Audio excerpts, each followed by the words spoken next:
It's raining, but we're still out trying to give you a show. This is Crime Watch.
Hello and welcome to Crime Watch. I'm Jane Cameron with Sergeant Mike Lovchick of the Boynton Park Police Department. Behind us is a burnt-out fire station. How sad. You know, it hits home because I've been here for a long time, and this fire station has been here since I've been here, obviously, and a lot longer before that. So it's really old. It is really old, exactly. But it's obviously you don't see this happen every day, and but it's fortunately nobody was hurt. That's really what counts. All that equipment, all those places like that could be replaced. Well, for those of you that have not caught the various news articles, Station 61 here across from Knott's Berry Farm had a fire at 3:30 in the morning, and fortunately the engine was out. The rest of the crew was able to get out of the fire station, so no one was hurt, but totally destroyed. Absolutely. I was able to walk over there, but it's an active investigation right now. So we have lots of people here walking around. You can still see the crime scene tape that is still up. So we can't really get into the building, obviously. And plus, it's far too dangerous as well. But yeah, at about 3:30 this morning, we get a phone call from the fire department saying, "Can you come help us out? Our fire station's on fire." And we're like, "Okay, well, we'll head over there." And as our officers were rolling up, they saw that the flames were coming out of the window. So it's obviously really scary. But what happened was that the engine was out on a call. The truckers and the battalion chief were all inside there, and they were wakened up by something. Something woke them up, and they were able to realize that their building is on fire. So fortunately, whatever it is that woke them up, I'm willing to say that saved their lives. That's crazy. You know, it's bad to have a fire. Anybody who's had a fire knows. You know, in a fire station, it's a little bit even sadder. But fortunately, the city was looking to replace this fire station and move it. It's just maybe going to happen a little bit sooner. Or, no, take it back. The firefighters are going to live in trailers that much sooner. Probably. Yeah, I mean, I don't know if it's a silver lining or not. I mean, it's one of those things where, yes, it was already on the table for, or in progress, I should say, for building their brand new fire station just a stone's throw away from here, from where we're standing. Obviously, yeah, it's going to have to come a little sooner, perhaps, but again, it's still unfortunate that stuff like this happens, especially of all the equipment that was lost inside that fire station. I think there was, an engine, there were some trucks, some swift water rescue vehicles, the battalion chief rig, and all their personal property, all the turnouts, the hose, and it just goes on and on and on. I was told that there's a fireman in here who commutes from a long far away for his fire shifts, and he is stuck here because his keys were burnt up inside the building. And so he has to wait for another set of keys to come down here to get to him before he can leave. But yeah, it's I think firefighters are probably one of the least people that need to understand empathy, but to go through this. Even more so now, they know when people are devastated by a fire loss that, it's rough. It's their home. It really is their home. They're here for 24 plus hours, sometimes 48, sometimes 72. I think is what I've heard. But it really is their home. Like whereas I go home after my 12-hour shift or my 10-hour shift, I might be back in the morning, but at least I got somewhat of a break. Here, they stay here for, like I said, 24, sometimes 72 hours, and it is your house, and they do take it personal. Matter of fact, it was funny when I was over here talking to some of the guys that I hadn't seen in a while.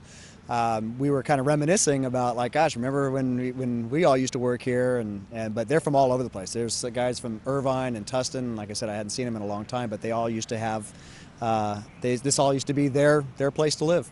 Well, it's interesting. It looks like they're putting some more water because of the steam or the smoke that's still coming off. Well, the battalion chief told me, he says that a flare-up is not out of the question. There are still obviously several hot spots in the side there that are smoldering, but they believe they have it down enough to where that shouldn't happen. However, there's going to be extra security around here all night long. The firemen are going to be driving past here all night long. The police officers who are on duty tonight will be coming by here all night long. All night long. Yeah. But obviously, it is kind of scary because, like you said, you still see a lot of the smoke coming up there. But the chief did say, he says, it's as much as we have it out, there is a distinct possibility that it could be a flare-up. Well, unfortunately, the fire department knows they've been through displacements before, so they know that they can get the extra maps, that they can get the extra units, they can put their firefighters in trailers, and that they can still provide the service to the community. That is very, very important because a lot of people think now that this main fire station is out of commission and there's a truck burnt down and all that, who's going to respond to us? The fire authority has assured us that there is going to be no disruption whatsoever in service, whether or not they're out of trailers or out of another fire station nearby. Boynton Park still has we have two more fire stations now. There's another one. This is still a fire station. It's just not a building. It's not a pretty one anymore. But again, there's several fire stations around that can help out. So there is going to be no disruption in service.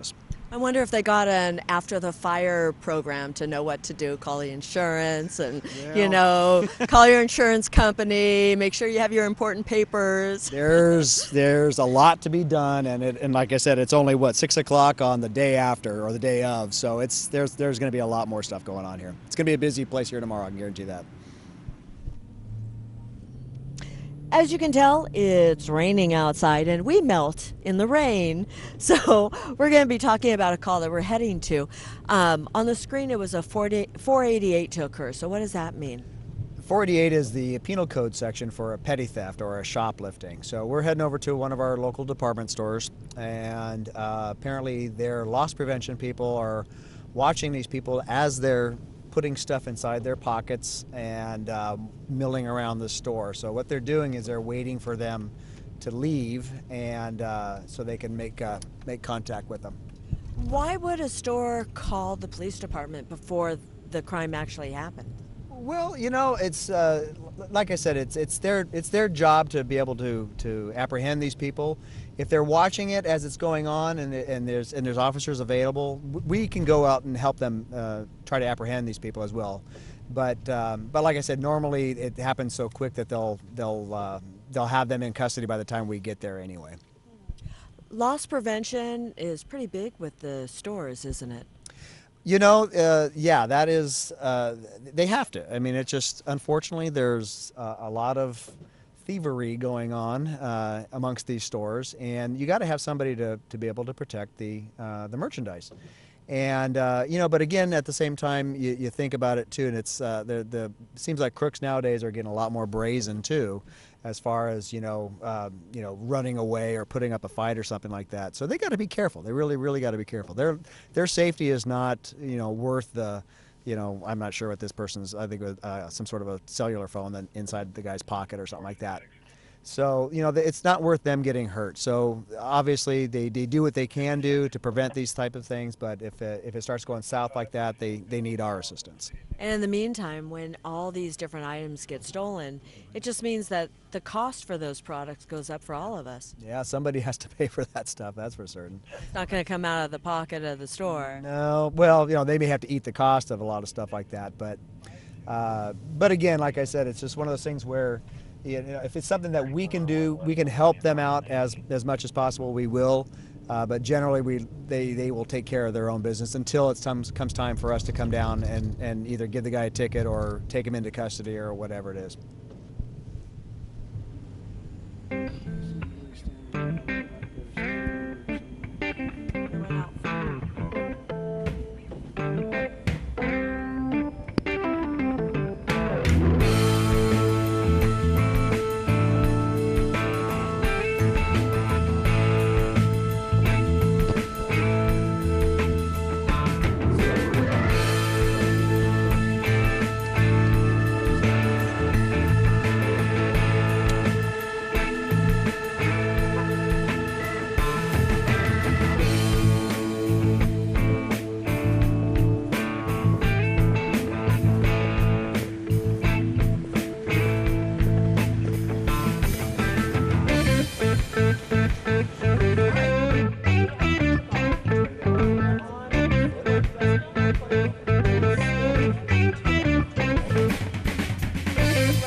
So we're now heading over to a residential area because the loss prevention officer followed them out of the store.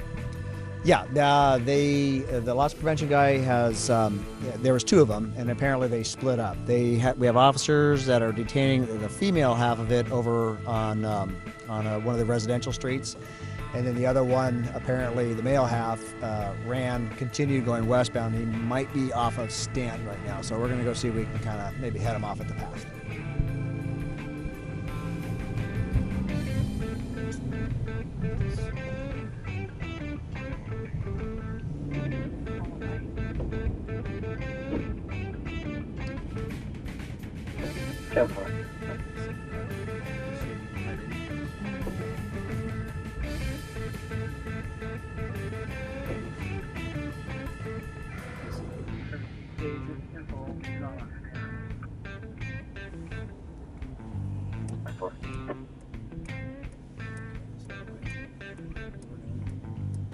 Go back around and maybe check and see where the other suspect's being detained at. I think. I'm not sure.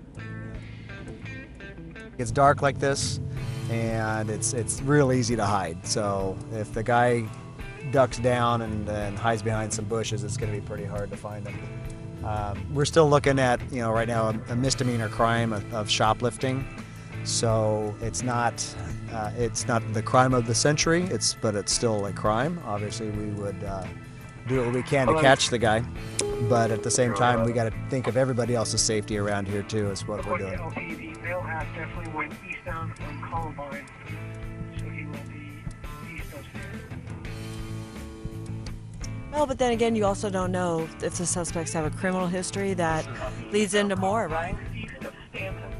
Right. Oh yeah, absolutely. I mean, anything is possible. But knowing what we know right now, it is basically a shoplift. You can't really assume that every crime is going to be, or every crook is going to have weapons or anything like that at all. I mean, you don't presume it. You want to make sure that you use due caution and the right officer safety stuff. But at the same time, we got to think about other things that are going on in the city as well too. Right now, the loss is, I think it was a Bluetooth speaker of sorts. But again, like I said, we're gonna do what we can to see if we can catch this guy. I think they got one person stopped already, but we'll look around and spend some time looking around. But like I said, it's dark and it's easy to hide right now.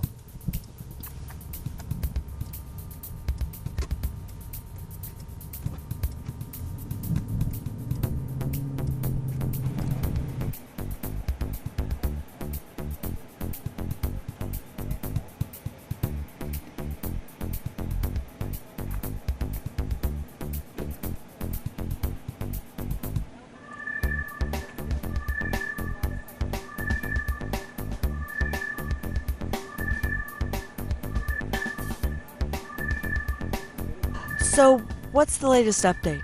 Well, they were able to detain the female half of it and of this whole situation. And the male subject, apparently he slipped away.